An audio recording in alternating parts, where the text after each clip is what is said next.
En las remotas montañas de la Sierra de Cazorla, en Andalucía, donde los pinos crecen tan densos que bloquean la luz del sol incluso al mediodía, existe un lugar que los lugareños evitan mencionar.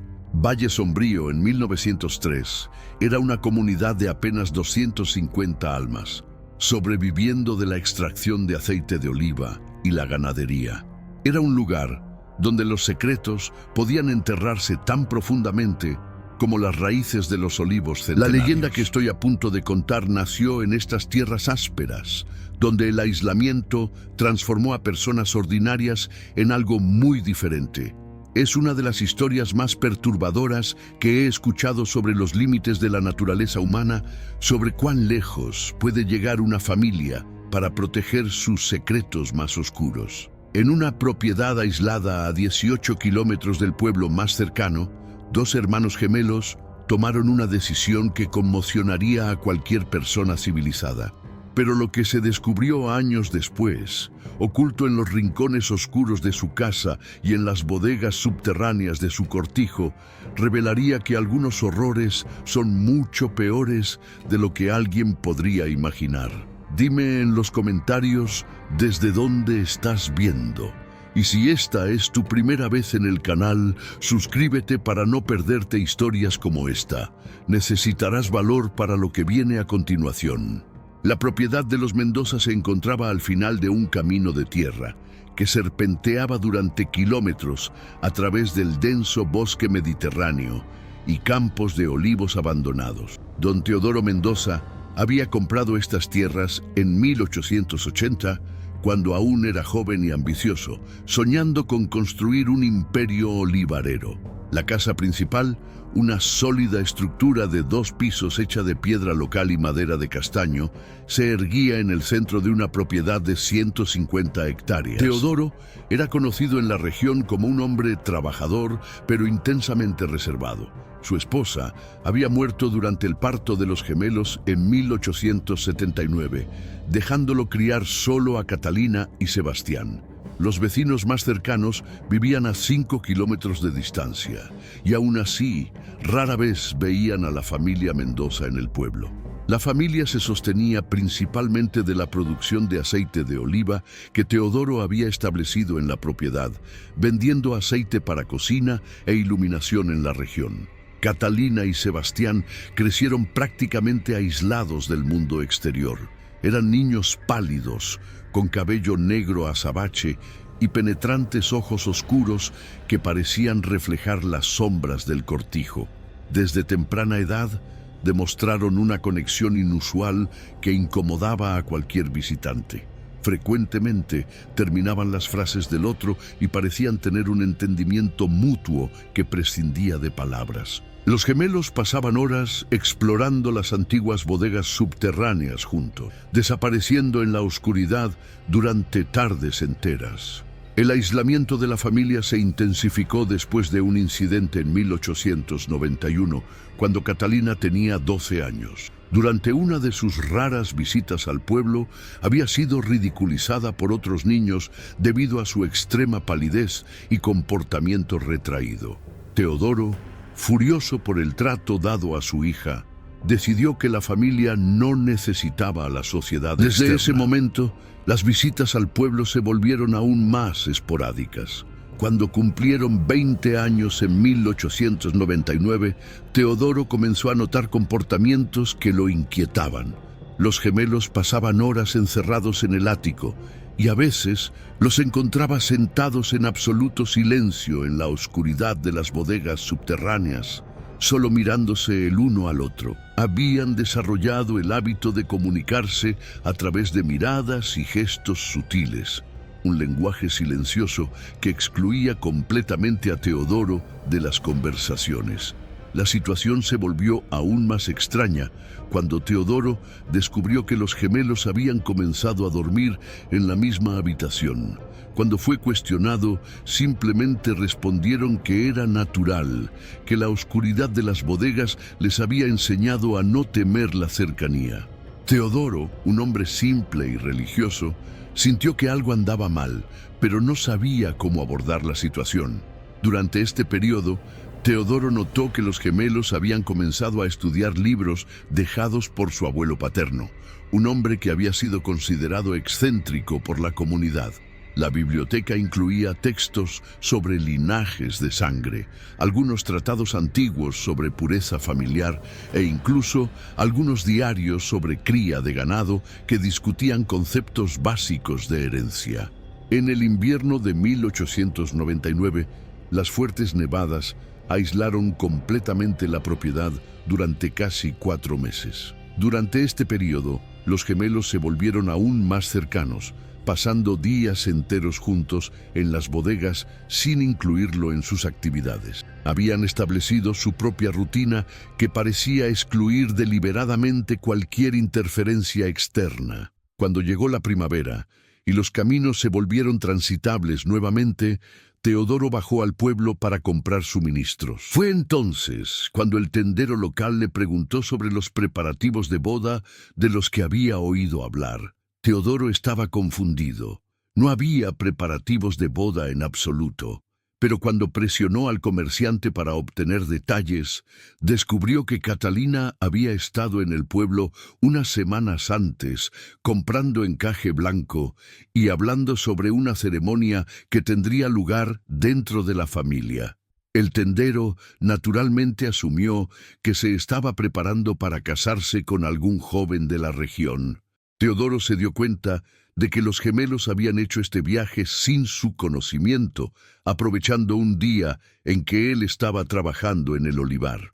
Al regresar a casa, Teodoro confrontó a los gemelos. Lo que descubrió lo perturbaría por el resto de su vida. Catalina y Sebastián, sentados uno al lado del otro en la sala iluminada solo por lámparas de aceite, explicaron con calma que habían decidido casarse, no con otras personas, sino entre ellos. Habían llegado a esta conclusión después de meses de discusión y estudio de los libros de su abuelo. Se dice que Teodoro explotó en indignación, citando la Biblia y las leyes de la naturaleza. Pero los gemelos permanecieron impasibles. Según los rumores, habían investigado linajes puros en los libros de su difunto abuelo y creían que era la única forma de mantener a la familia fuerte y unida. Argumentaron que muchas familias importantes de la historia habían practicado matrimonios entre parientes para preservar sus características especiales. Teodoro amenazó con expulsarlos de casa, pero los gemelos tenían una respuesta para eso también. Eran los únicos herederos de la propiedad y técnicamente ya eran mayores de edad. Además, ¿a quién en la región realmente le importaría lo que sucediera en una propiedad tan aislada? Habían pensado en todos los aspectos legales y prácticos de su decisión. La ceremonia tuvo lugar en una mañana neblinosa de mayo de 1900 en los terrenos de la propiedad, cerca de la entrada a la bodega más antigua. No hubo sacerdote, no hubo invitados, solo Catalina, Sebastián y Teodoro, quien fue obligado a servir como testigo bajo amenaza de ser denunciado a las autoridades por violaciones mineras no relacionadas que los gemelos habían documentado. Los gemelos habían descubierto un vacío legal. Los matrimonios realizados en propiedades privadas, lejos de las autoridades, eran difíciles de impugnar, especialmente cuando todos los involucrados eran adultos. Después de la ceremonia improvisada, los gemelos se mudaron al dormitorio principal de la casa. Teodoro, profundamente perturbado, comenzó a evitar la casa durante el día, pasando largas horas trabajando solo en los olivares. Por la noche, se encerraba en su habitación e intentaba ignorar los sonidos que venían del piso de arriba. Comenzó a beber más de lo habitual, tratando de ahogar su culpa y confusión en aguardiente casero. Los meses que siguieron trajeron una atmósfera de creciente tensión. Teodoro notó que los gemelos habían comenzado a hacer modificaciones en la casa. Instalaron cerraduras pesadas en las puertas, cubrieron algunas ventanas con tablones y comenzaron a expandir una de las bodegas subterráneas debajo de la propiedad. Cuando fue cuestionado, simplemente dijeron que se estaban preparando para el futuro, para la familia que planeaban tener. Durante este período, los gemelos también comenzaron a hacer compras extrañas en el pueblo. Compraron grandes cantidades de alimentos no perecederos, madera para construcción, cadenas y, extrañamente, varios metros de cuerda pesada. El tendero comentó a Teodoro que los gemelos parecían estar preparándose para un largo período de aislamiento. En el otoño de 1900 quedó claro que Catalina estaba embarazada. La noticia debería haber traído alegría, pero en cambio trajo un pesado silencio que se cernió sobre la propiedad como el humo persistente. Teodoro sabía que cualquier niño nacido de esta unión cargaría con el peso de su origen prohibido.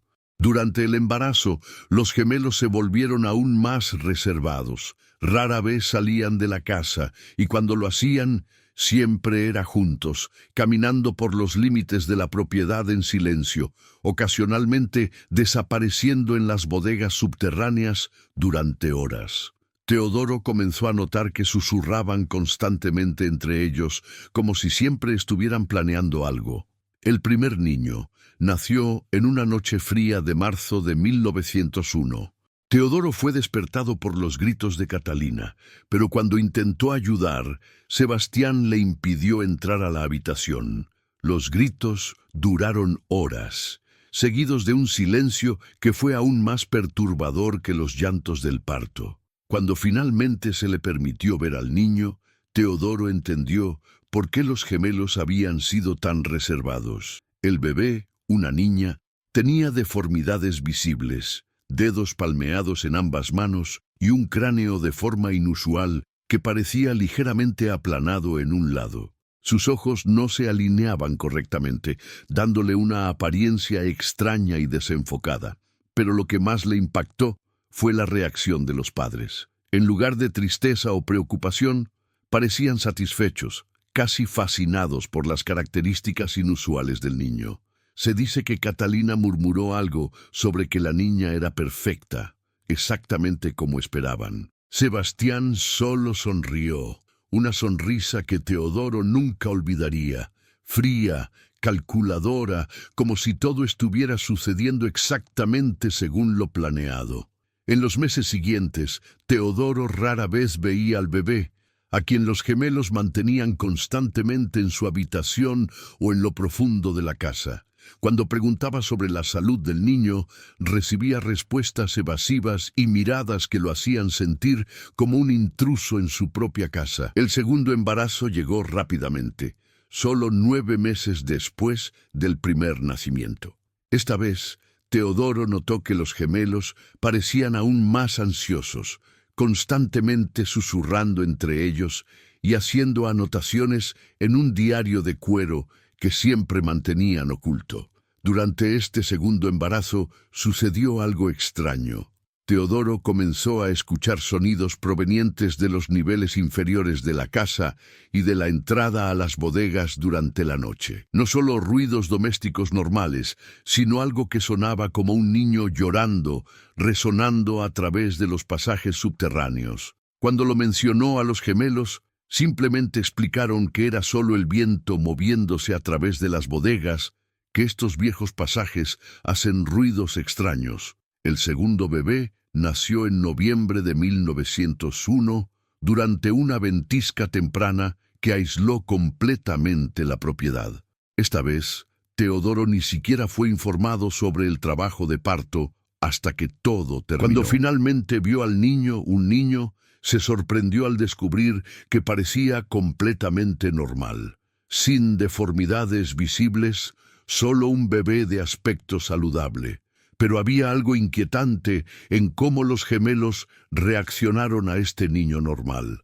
En lugar de la satisfacción que habían mostrado con el primero, parecían decepcionados, casi frustrados. Era como si la normalidad del niño fuera un defecto en sus planes, no una bendición. Durante este periodo, Teodoro notó que los gemelos habían comenzado a tratar a los dos niños de manera completamente diferente.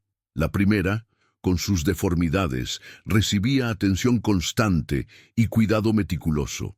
El segundo, aparentemente normal, era frecuentemente descuidado, dejado solo durante horas mientras los padres se concentraban en el niño deforme. Teodoro también notó que los gemelos habían estado pasando cada vez más tiempo en las bodegas. Habían expandido significativamente uno de los pasajes subterráneos y podía escuchar los sonidos de construcción resonando desde las profundidades. Cuando intentó investigar, encontró que habían instalado una pesada puerta de hierro en la entrada, asegurada con un candado del cual solo ellos tenían las llaves. Fue durante el invierno de 1902 que don Ricardo Navarro apareció por primera vez en la propiedad. Ricardo era un inspector experimentado de la Guardia Civil, responsable de garantizar que las propiedades rurales cumplieran con las normas básicas de seguridad y bienestar. Había recibido una denuncia anónima de que en la propiedad Mendoza ocurrían cosas extrañas y potencialmente ilegales. Ricardo era el tipo de hombre que tomaba sus responsabilidades en serio. Había servido en las campañas de Cuba y había visto suficiente para saber cuándo algo no estaba bien. La aislada propiedad Mendoza, con sus expansiones no autorizadas y patrones de actividad inusuales, levantaba señales de alarma que no podía ignorar. En su primera visita, Ricardo fue recibido cordialmente por los gemelos. Le ofrecieron café y hablaron sobre el clima y los precios del aceite de oliva, pero Ricardo notó varias cosas extrañas. Primero, no vio ni escuchó a ninguno de los niños, a pesar de saber que al menos 2 habían nacido. Segundo, había un olor extraño en la casa, no exactamente malo, pero químico, como ácido fénico mezclado con algo más que no podía identificar. Aún más inquietantes eran los gemelos mismos. Ricardo había conocido a muchas parejas casadas en su vida, pero nunca había visto a 2 personas que se comportaran de manera tan coordinada.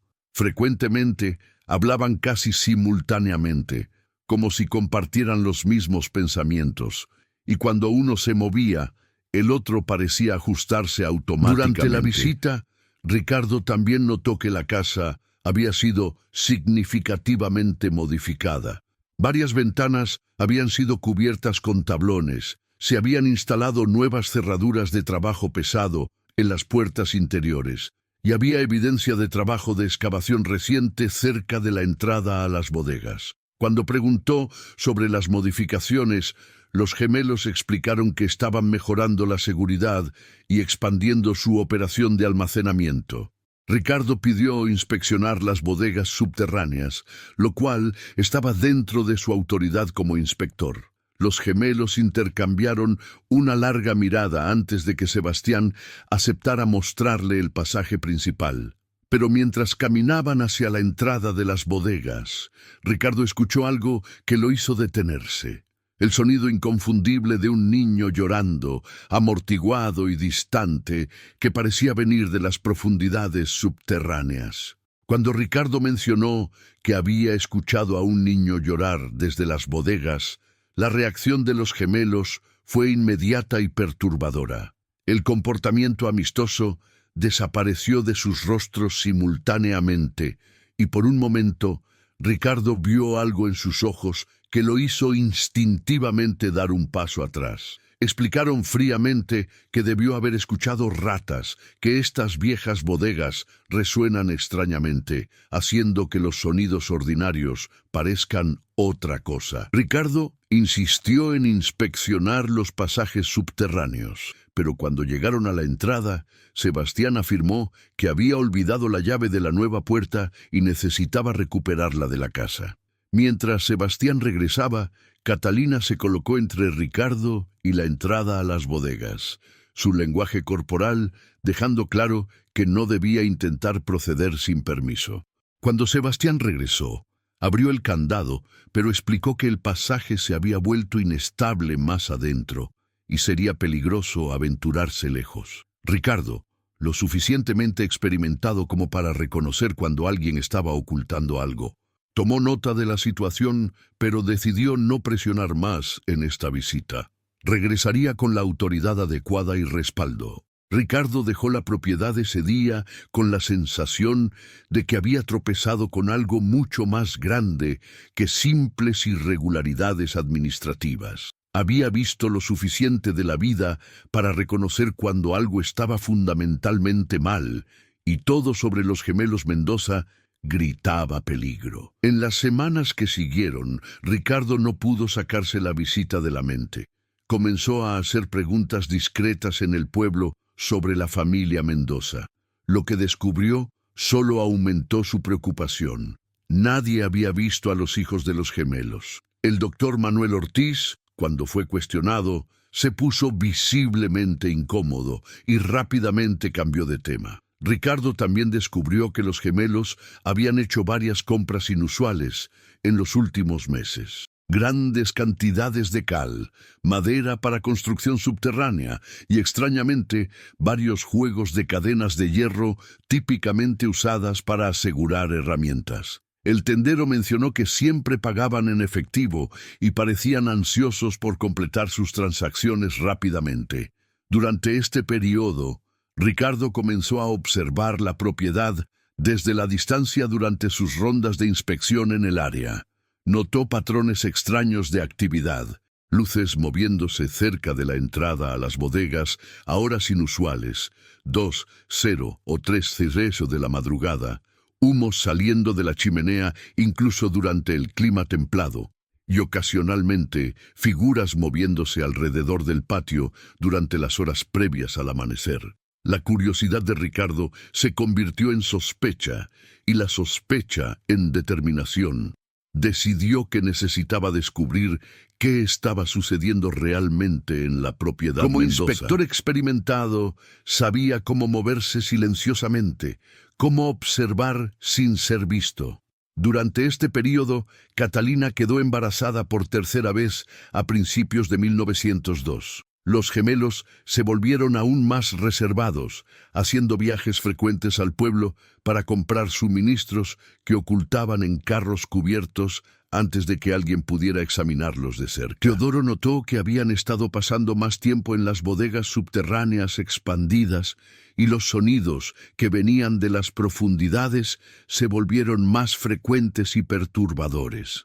El tercer niño nació en el verano de 1902. Y esta vez ni siquiera a Teodoro se le permitió ver al bebé de inmediato. Cuando finalmente pudo echarle un vistazo al niño, una niña, se sorprendió al ver que las deformidades eran aún más severas que las del primer niño. La niña tenía extremidades retorcidas y claras dificultades respiratorias, haciendo pequeños sonidos jadeantes incluso cuando descansaba. Pero lo que más perturbó a Teodoro fue darse cuenta de que los gemelos parecían estar documentando meticulosamente cada aspecto del desarrollo de sus hijos. Hacían anotaciones constantes en múltiples diarios, medían partes de los cuerpos de los bebés con calibradores y discutían características físicas como si fueran científicos observando especímenes en lugar de padres cuidando a sus hijos. Durante este periodo, Teodoro también notó que los gemelos habían comenzado a referirse a los niños no por nombres, sino por números o características. La primera era sujeto 1 o la marcada, el segundo era la línea base o el control, y la tercera era sujeto 3 o el caso avanzado. Este lenguaje clínico e inhumano lo perturbó profundamente. A finales de enero de 1903, Ricardo hizo su segunda y última visita a la propiedad Mendoza. Esta vez no anunció su llegada. En cambio, esperó hasta bien entrada la medianoche y se acercó a la propiedad a través del bosque, moviéndose con la cautela de alguien que sospechaba peligro. Lo que Ricardo vio esa noche habría cambiado todo, pero nunca tuvo la oportunidad de contárselo a nadie. A través de un hueco en los tablones que cubrían una ventana del sótano, fue testigo de algo que lo hizo cuestionar su propia cordura. Las bodegas habían sido conectadas a un sistema de pasajes subterráneos, creando una red de cámaras excavadas en la roca.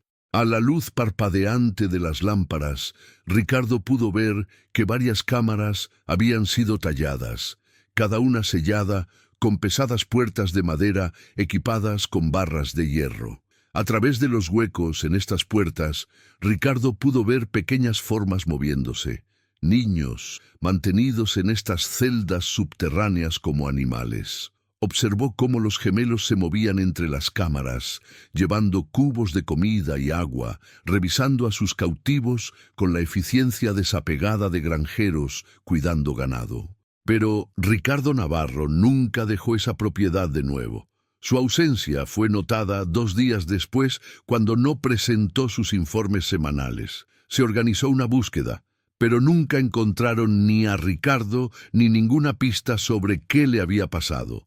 Lo único que encontraron fue su sombrero de la Guardia Civil abandonado en el bosque a unos 800 metros de la propiedad Mendoza. Cuando fueron cuestionados sobre Ricardo, los gemelos parecían genuinamente sorprendidos y preocupados. Ofrecieron ayuda en la búsqueda y expresaron la esperanza de que fuera encontrado sano y salvo. Su actuación fue tan convincente que inicialmente nadie sospechó de su participación en la desaparición. Pero desde ese momento, una oscura reputación comenzó a crecer alrededor de la propiedad Mendoza.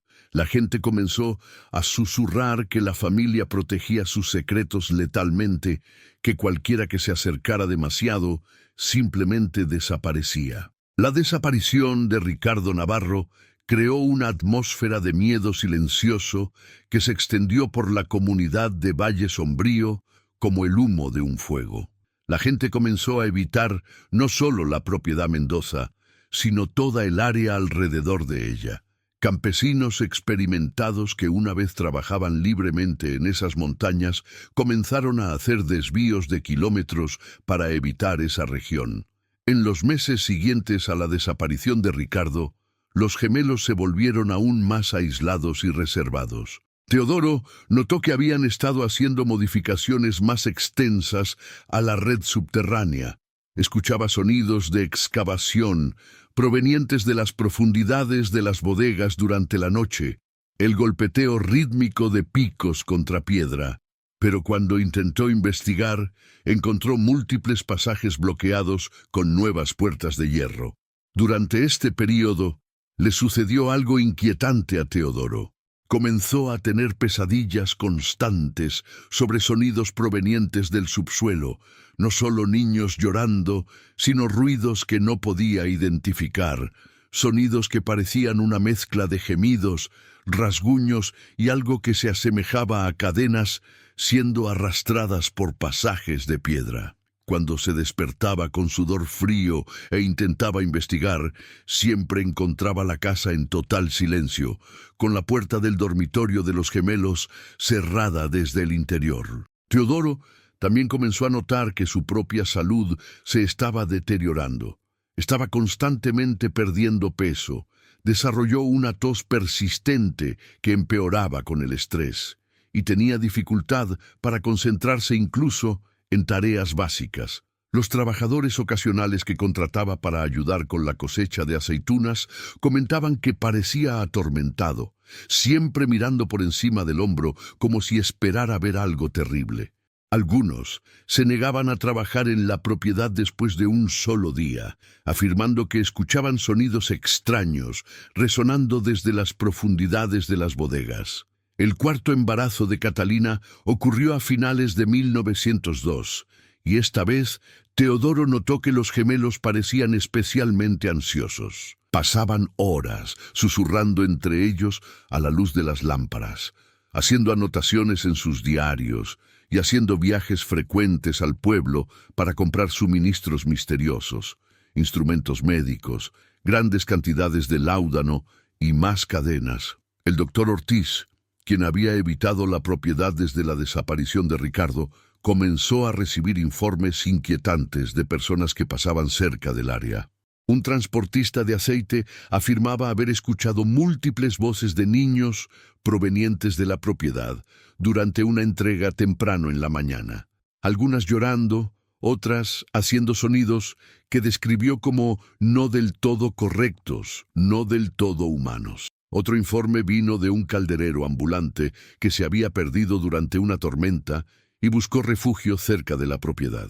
Afirmaba haber visto a Sebastián cargando algo envuelto en lona hacia una de las entradas de las bodegas durante las horas previas al amanecer, algo que se movía y hacía ruidos amortiguados. Cuando el calderero intentó acercarse para ofrecer ayuda, Sebastián lo vio e hizo gestos amenazadores para que se fuera inmediatamente. Durante este periodo, comenzaron a circular rumores sobre otras desapariciones menores en la región. Un joven pastor que cuidaba ovejas en los prados de montaña había desaparecido durante 5 días antes de ser encontrado vagando por el bosque, aparentemente sin memoria de lo que había sucedido. Constantemente murmuraba sobre voces bajo tierra y niños en la oscuridad que no deberían existir. El cuarto niño nació en la primavera de 1903, y esta vez ni siquiera Teodoro supo del nacimiento hasta semanas después. Cuando finalmente logró echar un vistazo al niño, un niño, se sorprendió al descubrir deformidades severas, una columna vertebral retorcida que hacía que el bebé se curvara de manera antinatural, y extremidades que no se movían correctamente. Teodoro ocasionalmente escuchaba llantos provenientes de diferentes partes de la casa y de las entradas a las bodegas, pero cuando intentaba localizar la fuente, los gemelos siempre lo interceptaban y lo redirigían lejos del área. Se habían vuelto extremadamente territoriales sobre ciertas secciones de la propiedad, especialmente la red de bodegas expandida y algunas habitaciones del piso superior. Durante este período, el doctor Ortiz hizo un descubrimiento inquietante. Mientras organizaba sus registros médicos, se dio cuenta de que había una discrepancia en los nacimientos registrados en la región. Según sus cálculos, basados en los embarazos que sabía que Catalina había tenido, debería haber al menos 4 niños en la propiedad Mendoza, pero oficialmente solo uno había sido registrado al nacer. Ortiz comenzó a considerar la posibilidad de que los gemelos estuvieran manteniendo a estos niños ocultos por razones que iban más allá de la simple vergüenza por las deformidades. Tal vez estaban realizando algún tipo de observación sistemática, usando a sus propios hijos como sujetos de estudio en algún experimento retorcido. La situación se volvió aún más siniestra cuando Ortiz descubrió que los gemelos habían estado ordenando textos médicos y científicos de librerías en Madrid y Barcelona, libros sobre herencia, anatomía e incluso algunos tratados controvertidos sobre eugenesia que estaban ganando popularidad en ciertos círculos. Durante este periodo, Teodoro comenzó a notar cambios dramáticos en el comportamiento de los gemelos hacia él. Lo trataban cada vez más como un intruso en su propia propiedad, tomando decisiones importantes sin consultarlo y estableciendo reglas estrictas sobre dónde podía y no podía ir. Se le prohibió entrar a ciertas bodegas, acercarse a las secciones expandidas del sótano y preguntar sobre los niños. Cuando violaba estas reglas, las reacciones de los gemelos eran rápidas e intimidantes. Miradas frías, amenazas veladas sobre accidentes que podrían ocurrir en las bodegas y recordatorios de que la propiedad sería suya cuando él muriera. En 1904, Ortiz tomó una decisión que cambiaría el curso de los eventos. Decidió que necesitaba descubrir la verdad sobre lo que estaba sucediendo en la propiedad Mendoza, sin importar el costo personal.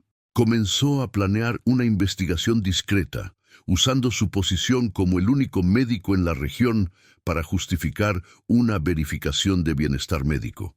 Pero Ortiz no era Ricardo Navarro. No tenía la experiencia con el peligro o las habilidades de supervivencia del desaparecido inspector. Y los gemelos Mendoza habían aprendido del incidente anterior. Estaban preparados para cualquiera que intentara descubrir sus secretos. Durante este periodo, Teodoro comenzó a notar que su propia posición en la propiedad se había vuelto precaria. Los gemelos Frecuentemente susurraban entre ellos cuando él estaba cerca, deteniéndose abruptamente cuando se daban cuenta de que estaba escuchando. Encontraba sus pertenencias personales movidas, la puerta de su dormitorio a veces cerrada desde el exterior durante la noche, y su comida a veces con un sabor extraño. Comenzó a sospechar que estaban planeando algo con respecto a él, tal vez esperando el momento adecuado para eliminar al último testigo de sus actividades. El quinto embarazo de Catalina ocurrió en 1904, y esta vez Teodoro apenas fue informado al respecto. Los gemelos se habían vuelto completamente reservados sobre sus actividades familiares, tratando a Teodoro más como un prisionero que como el patriarca de la familia. Cuando el niño nació a principios de 1905, Teodoro nunca llegó a verla. Los gemelos llevaron a la bebé directamente al sistema de bodegas y solo podía escuchar los llantos ocasionales resonando desde las profundidades subterráneas. Fue durante este periodo que comenzaron a circular rumores aún más inquietantes sobre la propiedad Mendoza. La gente informaba haber visto luces extrañas moviéndose a través de las entradas de las bodegas durante las primeras horas de la mañana, y algunos afirmaban haber escuchado sonidos que describían como gritos amortiguados llevados por el viento desde el subsuelo. Un sacerdote itinerante que pasaba por la región durante un viaje misionero afirmó haber sentido una presencia de mal tan fuerte cerca de la propiedad que se vio obligado a hacer un desvío de varios kilómetros a pesar del terreno difícil. Más tarde dijo a los feligreses en el pueblo que había rezado por las almas de lo que estuviera atrapado en esa tierra. El doctor Ortiz, decidido a descubrir la verdad, comenzó a hacer observaciones discretas de la propiedad desde la distancia. Usando binoculares, pasó varias noches escondido en el bosque, tratando de entender los patrones de actividad de los gemelos. Lo que observó lo dejó profundamente perturbado. Los gemelos parecían haber establecido una rutina rígida que involucraba múltiples viajes a las entradas de las bodegas durante la noche. Llevaban cubos, bultos de tela y a veces lo que parecían ser suministros médicos hacia la oscuridad. Aún más inquietante, Ortiz ocasionalmente los veía salir de las bodegas llevando cubos que parecían contener desechos u otros materiales que enterraban en el bosque. El doctor reconoció algo de lo que vio: vendajes sucios, botellas vacías de láudano y, una vez, lo que parecía ser un pequeño bulto envuelto en lona que los gemelos quemaron en un claro. También notó que el humo salía de una entrada de bodega en particular casi constantemente, lo que sugería que estaban manteniendo un fuego en las profundidades subterráneas. Esto era extremadamente peligroso en una región con vetas de carbón, pero los gemelos parecían no preocuparse por el riesgo. En noviembre de 1904, Ortiz finalmente decidió que tenía suficiente evidencia para justificar una investigación más directa. Anunció su intención de hacer una verificación médica obligatoria de bienestar de los niños Mendoza, citando su autoridad como el único médico practicante de la región y preocupaciones sobre nacimientos no reportados. Pero al igual que Ricardo Navarro antes que él, el doctor Ortiz nunca regresó de esa investigación. Su caballo y maletín médico fueron encontrados abandonados cerca del límite de la propiedad Mendoza, el caballo aún ensillado, pero claramente asustado. Sus instrumentos médicos estaban esparcidos en el suelo como si los hubiera dejado caer mientras corría o luchaba, pero no había señal del doctor mismo.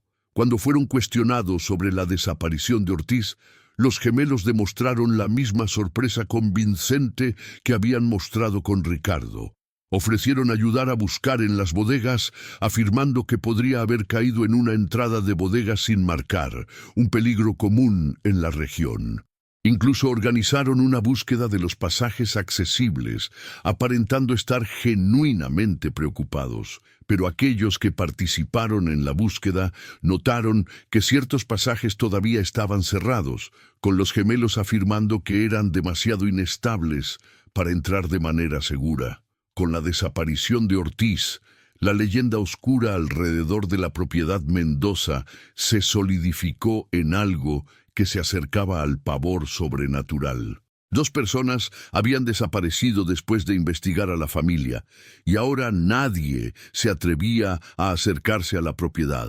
Incluso los compradores de aceite comenzaron a negarse a hacer negocios con los Mendoza, forzando a los gemelos a un aislamiento aún mayor. Suscríbete al canal para descubrir qué sucedió realmente en esas cámaras subterráneas y por qué la verdad, cuando finalmente salió a la luz, conmocionaría incluso a los funcionarios más endurecidos de Andalucía.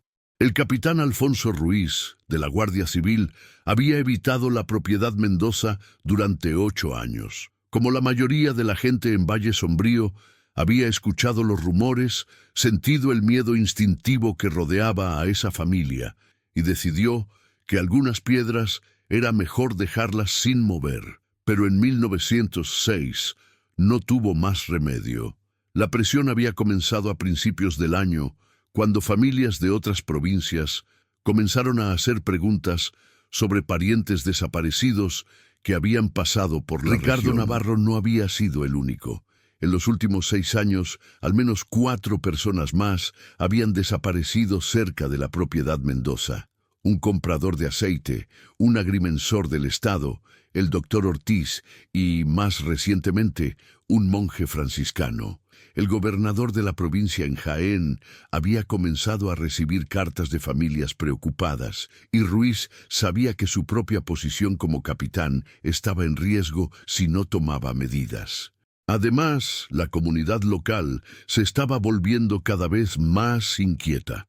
La gente se negaba a viajar sola por la región, y algunos comerciantes habían dejado de hacer negocios en Valle Sombrío por completo, temiendo ser los siguientes. Ruiz también había recibido informes de actividad perturbadora de personas que pasaban cerca de la propiedad. Un grupo de leñadores informó haber escuchado gritos provenientes del subsuelo durante una inspección temprana en la mañana. Gritos que describieron como no correctos, como niños, pero también no como niños. Otro informe provino de un contrabandista que había estado usando el área remota para sus actividades. Afirmaba haber visto figuras moviéndose alrededor de las entradas de las bodegas durante la noche y escuchado sonidos de cadenas y lo que podría haber sido excavación desde las profundidades subterráneas.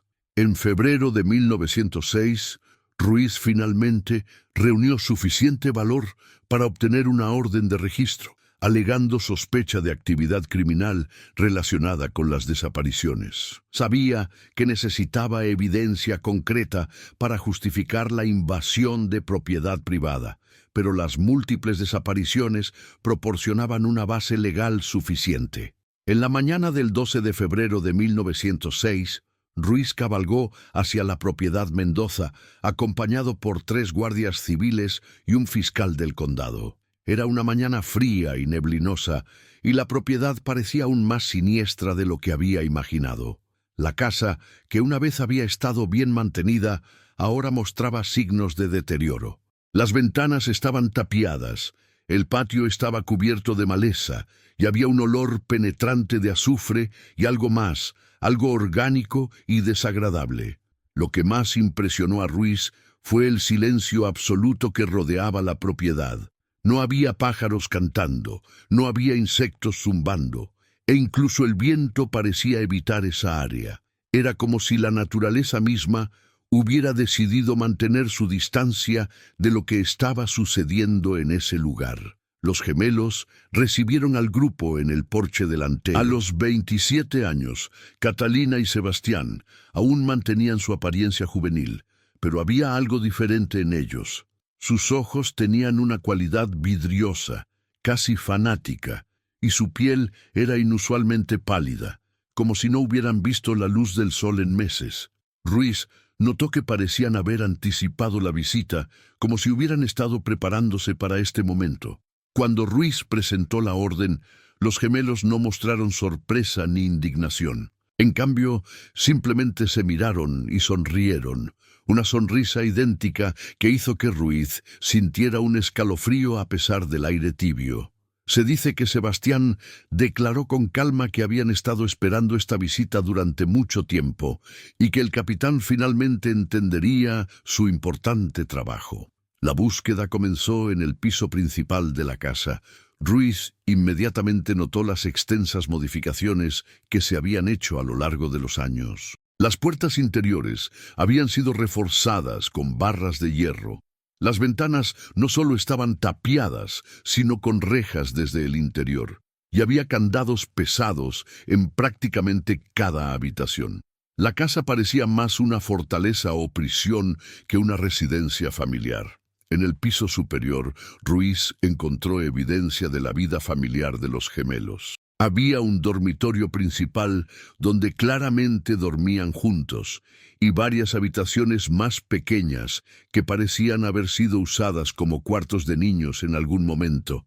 Pero lo que más perturbó a Ruiz fueron las anotaciones que cubrían las paredes, diagramas anatómicos detallados, árboles genealógicos complejos que mostraban rasgos hereditarios y gráficos que parecían mapear características físicas a través de múltiples generaciones. El nivel de detalle era obsesivo, casi científico. Ruiz también encontró pilas de diarios, escritos con la letra idéntica de los gemelos. Las entradas documentaban aspectos físicos y de comportamiento de varios niños, usando un lenguaje clínico e inhumano. Los niños eran referidos por números de sujeto y características, no por nombres. Una entrada decía, sujeto 2, no muestra desviaciones de la línea base, falta decepcionante de características marcadas. Puede necesitar ser removido del estudio si los sujetos subsiguientes demuestran ser más interesantes. Fue en una de las habitaciones del piso superior que Ruiz hizo su primer descubrimiento verdaderamente perturbador. En una habitación pequeña y mal ventilada con una sola ventana con barrotes, encontró a una niña de aproximadamente 7 años. La niña tenía deformidades severas, extremidades atrofiadas, rasgos faciales distorsionados con la boca torcida hacia un lado y un desarrollo mental claramente limitado. Estaba confinada en la habitación con la puerta cerrada con barras desde el exterior. La niña parecía desnutrida y aterrorizada, haciendo sonidos inarticulados cuando vio a los extraños. Su ropa era poco más que harapos, y había evidencia de que había sido mantenida en esas condiciones durante años. El olor en la habitación era abrumador. Desechos humanos, cuerpos sin lavar y desesperación. Cuando Ruiz confrontó a los gemelos sobre la niña confinada, permanecieron impasibles con calma. Según los informes, Catalina explicó que el sujeto 1 era peligrosa para sí misma y que el confinamiento era para su propia protección. Sebastián añadió que el capitán no entendía la naturaleza especial de sus hijos o las importantes observaciones que estaban realizando. Ruiz ordenó que la puerta se abriera inmediatamente y que la niña fuera sacada, pero cuando sus guardias intentaron acercarse a ella, comenzó a gritar, no gritos normales de miedo, sino sonidos agudos y penetrantes que parecían casi inhumanos. La niña claramente había perdido la capacidad de interacción. La búsqueda continuó en la planta baja, donde Ruiz descubrió que la cocina había sido parcialmente convertida en algo que se asemejaba a un laboratorio médico. Había instrumentos quirúrgicos rudimentarios, frascos que contenían especímenes preservados flotando en formaldehído, y pilas de notas detalladas sobre desarrollo físico y características hereditarias.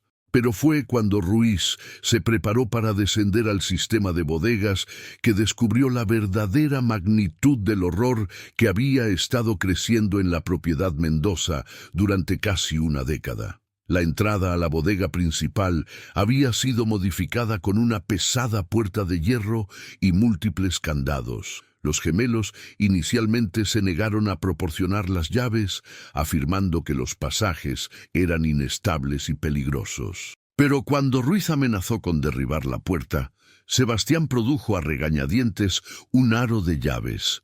Mientras descendían a las bodegas, la temperatura bajó y el aire se volvió espeso con el olor de piedra húmeda, azufre y algo más, algo que hablaba de confinamiento y sufrimiento humano. Los pasajes habían sido extensamente expandidos, con múltiples ramales que se adentraban en la oscuridad.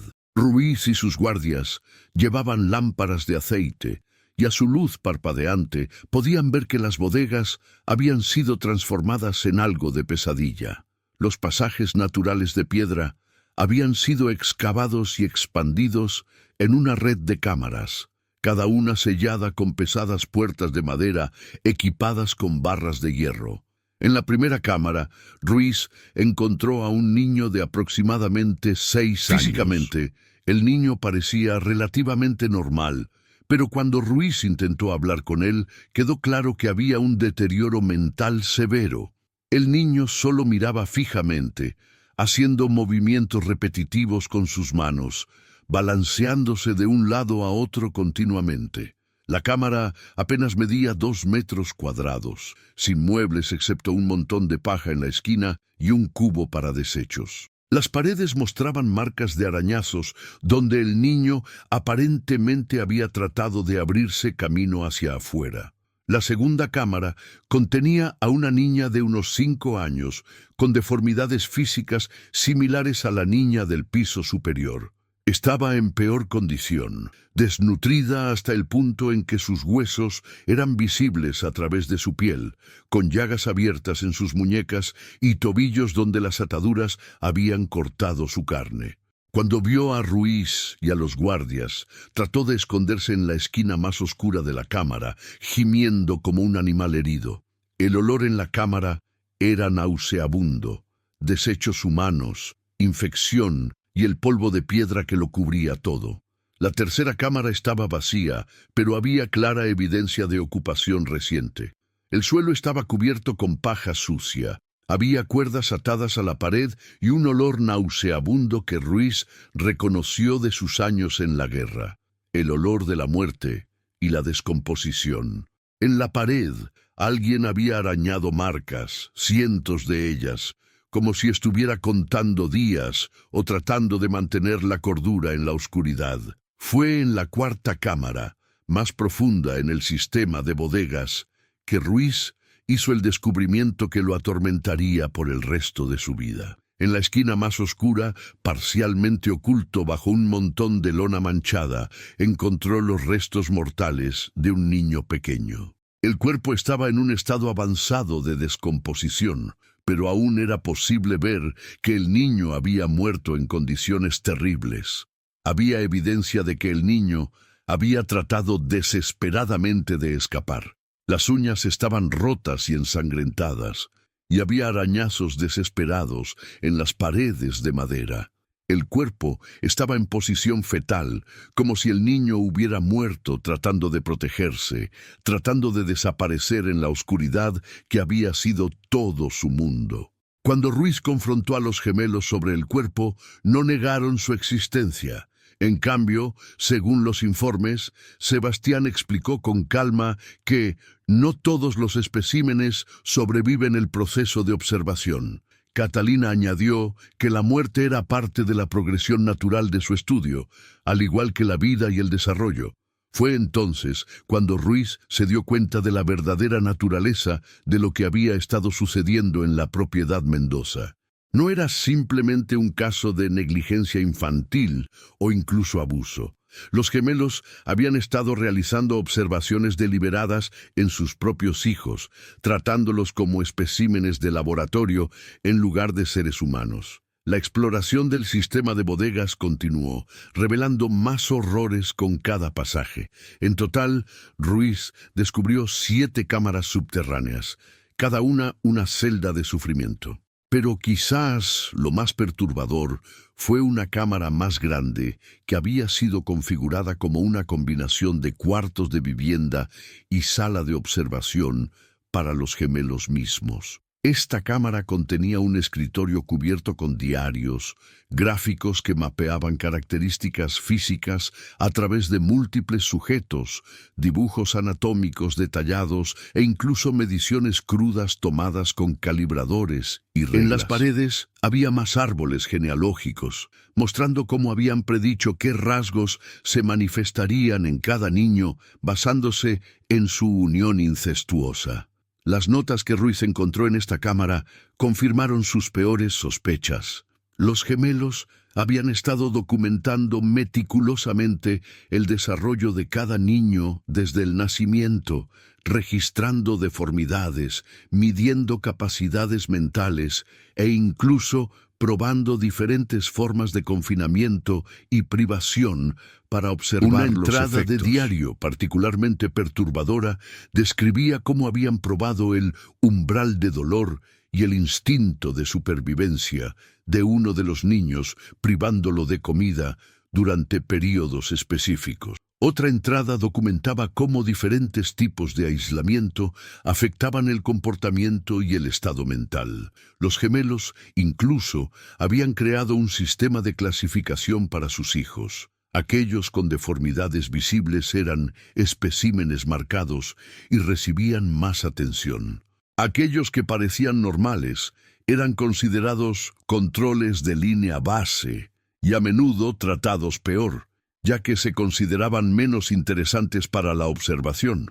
Pero quizás lo más escalofriante fue la revelación de que los gemelos no veían sus acciones como crueles o incorrectas. En sus mentes retorcidas estaban realizando investigaciones importantes sobre herencia y desarrollo humano. Realmente creían que su trabajo tenía valor científico. Ruiz también descubrió evidencia de lo que le había sucedido a Ricardo Navarro, al doctor Ortiz y a los demás que habían desaparecido. En una sección de las bodegas que había sido sellada, encontró pertenencias personales de múltiples víctimas. La insignia de inspector de Ricardo, el maletín médico de Ortiz y artículos de al menos 3 personas más. También había notas detalladas sobre cómo cada persona había interferido con la investigación crítica y necesitaba ser eliminada para proteger la integridad del estudio. Los gemelos habían documentado los métodos utilizados para atraer a cada persona a una trampa, matarlas y deshacerse de sus cuerpos en las profundidades de los pasajes abandonados. Las notas sobre los asesinatos eran particularmente escalofriantes. Los gemelos habían tratado la eliminación de testigos con el mismo desapego clínico que sus observaciones de sus hijos. Habían analizado qué salió mal con cada encuentro, refinado sus técnicas y planificado para contingencias futuras. Ruiz también encontró evidencia de que los gemelos habían estado planeando expandir sus operaciones significativamente. Había dibujos arquitectónicos de cámaras subterráneas adicionales, planes para adquirir más sujetos a través de adopción u otros medios, e incluso correspondencia con personas de ideas afines que compartían sus creencias retorcidas sobre herencia y mejoramiento humano. Durante la búsqueda, Ruiz también descubrió que Teodoro Mendoza estaba en peor condición de lo que nadie había imaginado. El anciano fue encontrado en una pequeña habitación en el ático, en un estado de colapso mental y físico casi completo. Teodoro estaba demacrado, sucio y constantemente murmuraba sobre voces en las bodegas y niños que no deberían existir. Sus muñecas llevaban marcas de ataduras y era claro que había estado confinado durante algún tiempo. Había intentado mantener un registro secreto de lo que estaba sucediendo, arañando marcas en las vigas de madera para contar los días de su encarcelamiento. Sus notas fragmentarias, talladas en la madera con un clavo, revelaban que había intentado intervenir múltiples veces a lo largo de los años. Pero cada vez los gemelos lo habían amenazado, y eventualmente simplemente lo habían encerrado para prevenir cualquier interferencia con su trabajo. Teodoro hablaba en frases rotas sobre los sonidos de abajo, sobre cómo había intentado detenerlos después de que nació el primer niño, sobre cómo Sebastián había sostenido un cuchillo en su garganta y le había dicho que cualquiera que interfiriera iría al pozo profundo, de donde nadie regresa. El arresto de Catalina y Sebastián Mendoza, en febrero de 1906, conmocionó no solo a Valle Sombrío, sino a toda Andalucía. Cuando las noticias sobre lo que se había descubierto en la propiedad se difundieron a través de periódicos y telégrafos, la gente en toda España luchó por comprender cómo tal horror podría haber existido sin ser detectado durante tanto tiempo. La realidad era demasiado monstruosa, demasiado lejos del entendimiento normal del comportamiento humano. 6 niños sobrevivientes fueron retirados de la propiedad en condiciones que dejaron incluso a los guardias experimentados visiblemente conmocionados y emocionalmente marcados. La niña mayor, de aproximadamente 7 años, que había pasado la mayor parte de su vida confinada a una sola habitación, no podía caminar correctamente debido a la atrofia muscular. Había desarrollado deformidades adicionales por el confinamiento prolongado y la desnutrición. Su columna se había curvado de manera antinatural y sus articulaciones se habían endurecido en posiciones fijas. El niño de 6 años, a pesar de ser físicamente más normal, tenía la capacidad mental de un bebé. Era incapaz de hablar más allá de gruñidos y llantos, no podía alimentarse solo y había desarrollado comportamientos repetitivos extraños, constantemente balanceándose, golpeando su cabeza contra superficies y haciendo sonidos de gemidos rítmicos que parecían ser su única forma de autoconsuelo. La niña de 5 años de la segunda cámara estaba en estado crítico. Pesaba menos de 15 kilos, tenía heridas infectadas cubriendo gran parte de su cuerpo y había desarrollado un miedo patológico a la luz, el contacto humano y cualquier sonido repentino. El examen médico reveló signos de abuso físico prolongado e inanición sistemática. Los 3 niños más pequeños, con edades que oscilaban entre 2 y 4 años, fueron encontrados en una sección aún más profunda del sistema de bodegas. Habían sido mantenidos en casi total oscuridad durante la mayor parte de sus vidas y mostraban retrasos severos en el desarrollo, desnutrición y signos de privación sensorial. Un niño estaba ciego, aunque los médicos no pudieron determinar si esto era por defecto de nacimiento o por haber sido mantenido en absoluta oscuridad.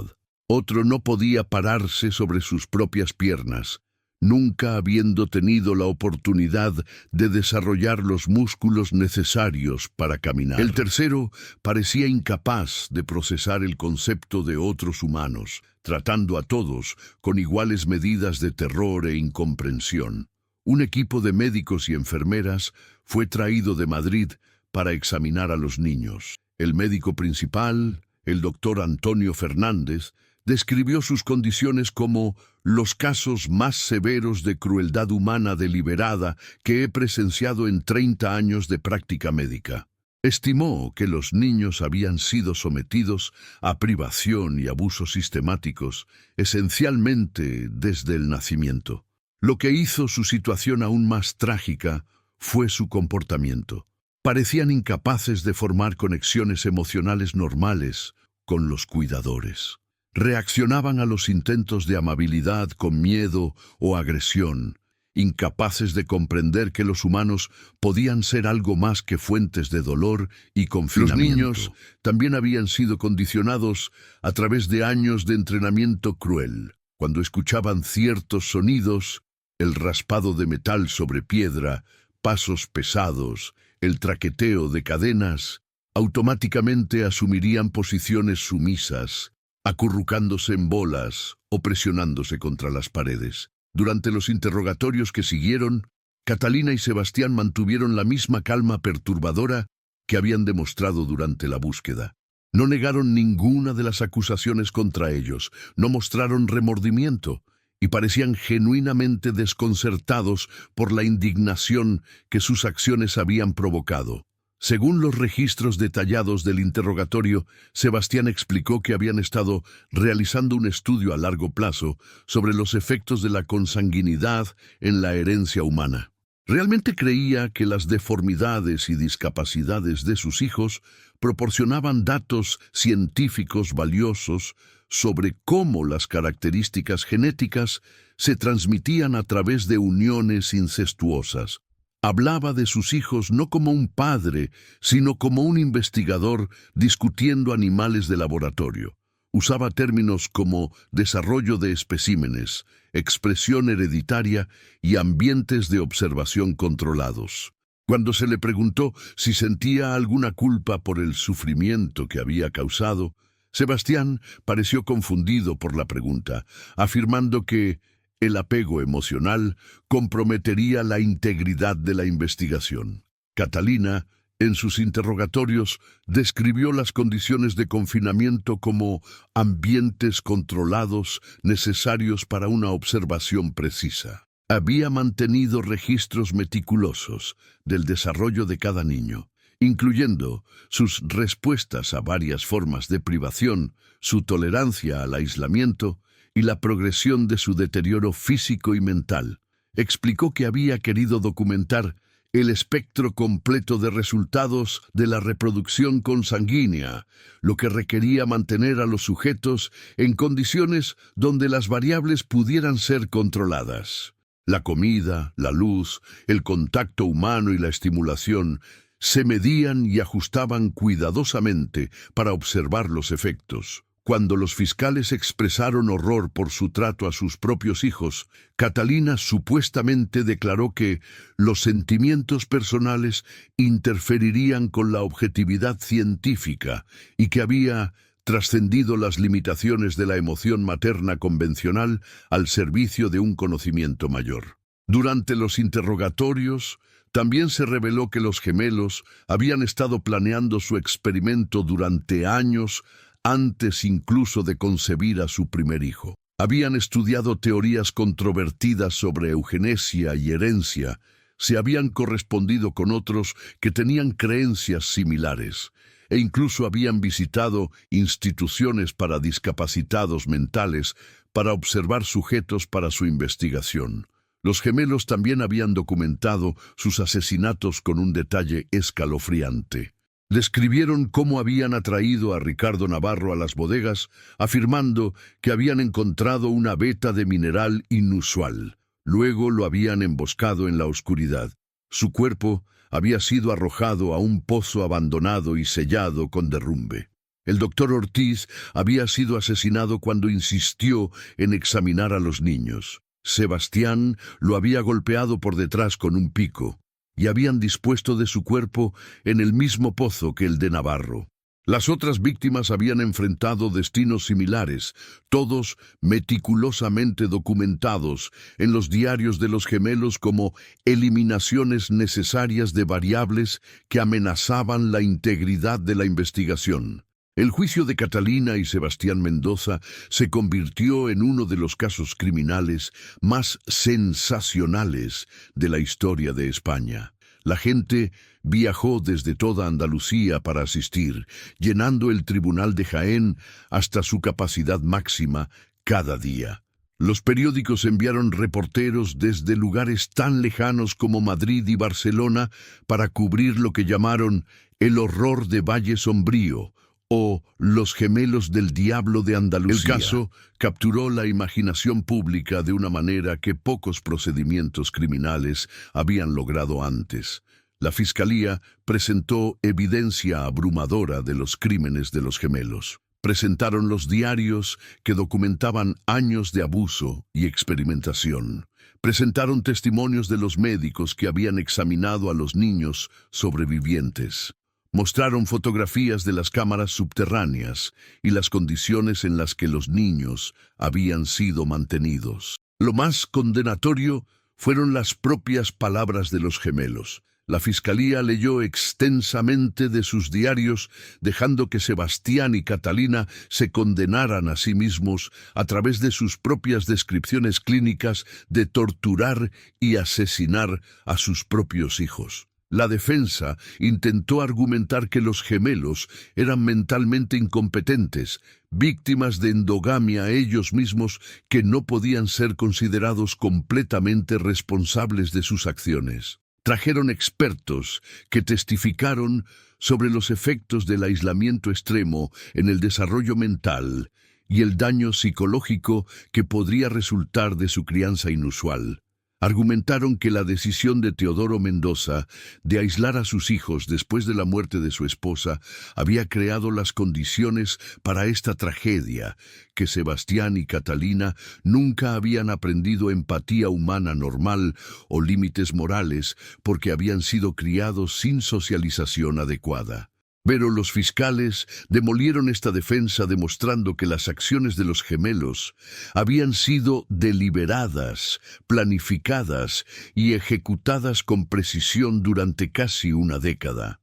Habían entendido lo suficiente sobre la sociedad para ocultar sus actividades, eliminar testigos y mantener una fachada de normalidad cuando era necesario. Los gemelos mismos socavaron su defensa al permanecer fríamente racionales durante todo el juicio, respondiendo preguntas con precisión técnica y no mostrando ni un ápice de incompetencia mental. Simplemente carecían de conciencia, no de capacidad cognitiva. El veredicto fue unánime: culpables de asesinato en primer grado, abuso infantil agravado, secuestro y numerosos otros cargos. Catalina y Sebastián fueron condenados a muerte por garrote vil, una sentencia que se llevó a cabo el 15 de octubre de 1906, menos de 8 meses después de su arresto. Incluso enfrentando la ejecución, ninguno de los gemelos mostró remordimiento. En sus declaraciones finales, antes de la ejecución, supuestamente mantuvieron que su trabajo había sido importante y que las generaciones futuras entenderían el valor de su investigación. Las últimas palabras de Sebastián fueron supuestamente: hemos contribuido más a la comprensión de la herencia humana que cualquier institución. Nos ejecutan por buscar la verdad. Catalina simplemente declaró: los especímenes eran nuestros para estudiar, los creamos para este propósito. Fueron ejecutados uno junto al otro al amanecer, muriendo en cuestión de minutos. Los testigos informaron que incluso en el patíbulo no mostraron miedo, remordimiento ni reconocimiento de que habían cometido algún mal moral. Teodoro Mendoza, quien había sido encontrado en un estado de colapso mental completo en la propiedad, nunca se recuperó del trauma. Fue internado en el manicomio provincial de Jaén, donde pasó sus años restantes atormentado por la culpa y la locura. Le decía a cualquiera que lo escuchara que debería haberlos detenido después de que nació el primer niño, que era un cobarde que había permitido que el mal floreciera bajo su propio techo. Murió en 1910, todavía acechado por pesadillas de niños llorando en la oscuridad. Los 6 niños sobrevivientes fueron colocados en atención institucional especializada, pero sus perspectivas de recuperación, años de abuso, negligencia y privación sistemática, habían causado daños que eran en gran medida irreversibles. La niña mayor nunca aprendió a caminar correctamente ni a hablar más allá de unas pocas palabras. Permaneció en atención institucional durante toda su vida, incapaz de adaptarse a la interacción humana normal. Murió en 1923 a los 24 años, nunca habiendo experimentado nada parecido a una vida normal. El niño de 6 años, con deterioro mental severo, mostró una mejoría mínima a pesar de la atención dedicada. Aprendió a responder a su nombre y podía realizar tareas muy básicas, pero nunca se desarrolló más allá del nivel cognitivo de un niño pequeño. Vivió hasta 1929, pasando toda su vida en instituciones. La niña de 5 años murió por complicaciones relacionadas con sus años de abuso solo 18 meses después de su rescate. Su cuerpo, tan dañado por la desnutrición y la negligencia, simplemente no pudo recuperarse. Fue enterrada en una fosa común en Jaén. Los 3 niños más pequeños tuvieron resultados ligeramente mejores, relativamente hablando. 2 sobrevivieron hasta los 20 años, aunque permanecieron severamente discapacitados e institucionalizados. El tercero murió durante una convulsión en 1913. Ninguno de los niños sobrevivientes se adaptó completamente a la vida fuera de sus prisiones subterráneas. Llevaron las cicatrices físicas y psicológicas de su cautiverio hasta sus muertes, recordatorios vivientes de la crueldad monstruosa que habían soportado. La propiedad Mendoza fue incautada por el Estado y eventualmente vendida en subasta en 1908. Los nuevos propietarios intentaron reabrir la producción de aceite de oliva, pero los trabajadores se negaron a entrar en las bodegas donde los niños habían sido mantenidos. Informaron escuchar sonidos en la oscuridad, llantos, gemidos, el traqueteo de cadenas. Después de que varios trabajadores renunciaron por miedo, las bodegas fueron selladas permanentemente. La casa fue demolida en 1913, la madera salvada para otras construcciones. Hoy solo quedan cimientos, siendo lentamente reclamados por el bosque mediterráneo. Los cuerpos de Ricardo Navarro, el doctor Ortiz y las otras víctimas fueron eventualmente recuperados del pozo sellado donde los gemelos los habían arrojado. Se les dio entierros apropiados, finalmente puestos a descansar años después de sus asesinatos. El cuerpo del niño encontrado en la cuarta cámara también fue enterrado apropiadamente, aunque los gemelos nunca revelaron cuál de sus hijos había sido. La pequeña tumba en Jaén lleva solo la inscripción «Niño desconocido de Valle Sombrío, ido pero no olvidado». En los años siguientes al juicio y las ejecuciones, la historia de los gemelos Mendoza se convirtió en una leyenda oscura en las montañas andaluzas. Los padres la usaban como un cuento de advertencia para evitar que los niños vagaran demasiado lejos en las colinas. Los campesinos evitaban las bodegas selladas donde habían tenido lugar los horrores. La leyenda adquirió elementos sobrenaturales con el tiempo, como suelen hacer estas historias. La gente comenzó a informar sucesos extraños cerca de la antigua propiedad Mendoza.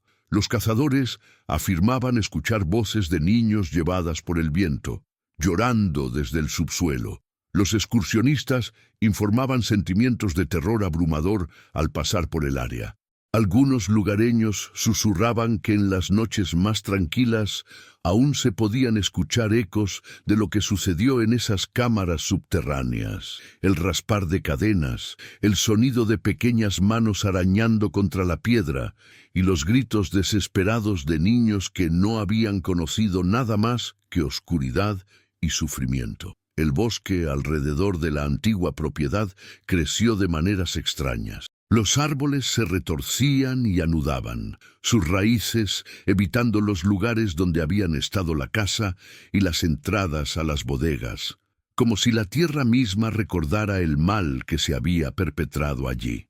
Los animales evitaban el área, creando un silencio antinatural que inquietaba incluso a los montañeses experimentados. Los residentes más antiguos de Valle Sombrío, aquellos que recordaban cuando todo salió a la luz, a veces hablaban en voces bajas sobre los gemelos Mendoza. Hablaban sobre el peligro del aislamiento, sobre cómo las personas podían perder su humanidad cuando estaban aisladas de la sociedad y la responsabilidad moral.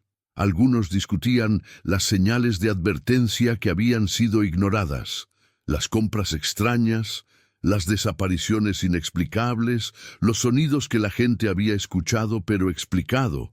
Se preguntaban cuántos otros horrores podrían estar ocultos en lugares remotos, cuántas otras familias podrían estar realizando actos inenarrables lejos de los ojos de la civilización. El caso influyó en cambios en la ley española. Se pusieron en marcha nuevas regulaciones que requerían verificaciones regulares de bienestar de niños en áreas aisladas.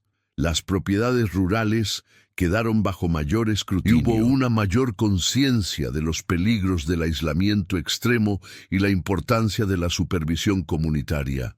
Pero quizás el impacto más duradero fue psicológico.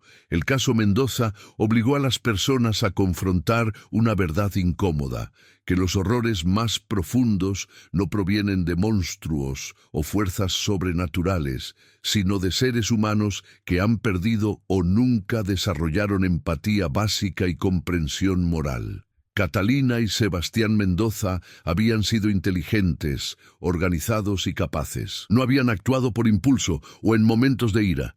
Cada acción había sido calculada, documentada y justificada en sus mentes retorcidas como sirviendo a un propósito mayor. Habían creado un sistema completo de horror, con clasificaciones, observaciones controladas e incluso eliminación de testigos. Lo que hizo sus crímenes aún más escalofriantes fue la frialdad con la que habían operado. Veían a sus propios hijos no como seres humanos merecedores de amor y protección, sino como sujetos experimentales, especímenes para ser estudiados y manipulados. Habían documentado sistemáticamente el sufrimiento que causaban, tratándolo como puntos de datos en su investigación pervertida. Los niños que sobrevivieron llevaron cicatrices físicas y psicológicas que nunca sanaron. Habían sido despojados de todo lo que hace preciosa la infancia: amor, seguridad, juego, aprendizaje, crecimiento. En cambio, solo habían conocido oscuridad, dolor, hambre y miedo. Eran prueba viviente de lo que sucede cuando vidas inocentes caen en manos de aquellos sin conciencia. La leyenda de los gemelos Mendoza también sirvió como recordatorio de cuán peligroso puede ser el aislamiento. Valle Sombrío, en 1903, era un lugar donde los secretos podían guardarse durante años, donde los gritos podían descartarse como viento en las bodegas, donde las desapariciones podían explicarse como accidentes en territorio peligroso. El aislamiento geográfico había permitido a los gemelos operar sin supervisión, transformando su propiedad en una cámara de horrores que funcionó durante casi una década. Solo cuando la presión de las autoridades externas forzó una investigación, la verdad finalmente salió a la luz. Hoy, cuando historiadores y criminólogos miran hacia atrás al horror de Valle Sombrío, lo ven como uno de los casos más perturbadores de abuso infantil y asesinato en serie en la historia española. Se encuentra junto a las peores atrocidades como ejemplo de la capacidad humana para la crueldad y la importancia de la vigilancia. El caso plantea preguntas incómodas que siguen siendo relevantes. ¿Cuántos otros secretos oscuros están ocultos en lugares aislados? ¿Cómo podemos reconocer las señales de advertencia antes de que sea demasiado tarde? ¿Qué crea personas como Catalina y Sebastián Mendoza que pueden infligir tal sufrimiento sin remordimiento?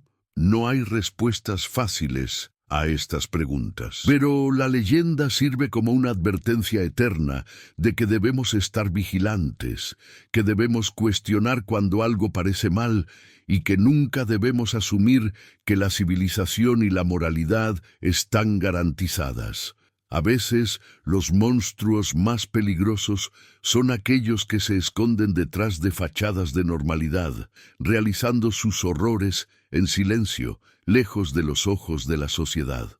No parecen monstruos, no actúan como los villanos de las historias. Simplemente carecen de la cualidad humana fundamental de empatía que nos hace reconocer la humanidad en otros. En las montañas andaluzas de la Sierra de Cazorla, donde la niebla matutina todavía se eleva de los valles y el humo de las chimeneas se desliza por las colinas, la leyenda de los gemelos Mendoza perdura. Las bodegas selladas permanecen cerradas, el bosque ha reclamado la propiedad, y solo unas pocas piedras de cimiento dispersas marcan donde una vez estuvo la casa de los horrores. Pero la memoria persiste. Los historiadores locales han documentado el caso, asegurando que las víctimas, tanto las que murieron como las que sobrevivieron, no sean olvidadas. Las pequeñas tumbas en Jaén reciben visitantes ocasionales que dejan flores y rezan oraciones por niños que no conocieron bondad en sus cortas vidas. Las montañas de Andalucía todavía guardan innumerables secretos enterrados en sus valles y ocultos en sus bodegas. Y la leyenda de los gemelos Mendoza nos recuerda que algunos de los capítulos más oscuros de la humanidad se desarrollan en los lugares más aislados, lejos de la luz de la civilización. Si esta historia te ha dejado cuestionando qué otros misterios podrían estar ocultos en rincones olvidados de nuestro mundo, recuerda que estos eventos, aunque moldeados en leyenda, crecieron de semillas de verdad. La capacidad para el mal no existe en fuerzas sobrenaturales, sino en corazones humanos que se han alejado de la compasión y la misericordia. El legado de Valle Sombrío nos enseña que el aislamiento engendra oscuridad, que el silencio protege la crueldad, y que solo manteniendo conexión, comunidad y valor moral, podemos prevenir que tales horrores echen raíces en remotas colinas andaluzas, donde el viento susurra a través de olivares abandonados y entradas de bodegas olvidadas. La historia permanece, un testimonio tanto de las profundidades de la crueldad humana, como de la importancia de nunca mirar hacia otro lado cuando algo parece estar mal. Los niños de Valle Sombrío merecían algo mejor, merecían amor, luz y vida. En cambio, solo recibieron oscuridad y sufrimiento a manos de aquellos que deberían haberlos protegido. Su historia, por dolorosa que sea de contar, debe ser recordada no para sensacionalizar la tragedia, sino para honrar su memoria y asegurar que permanezcamos vigilantes contra el mal que puede florecer cuando las buenas personas eligen mirar hacia otro lado.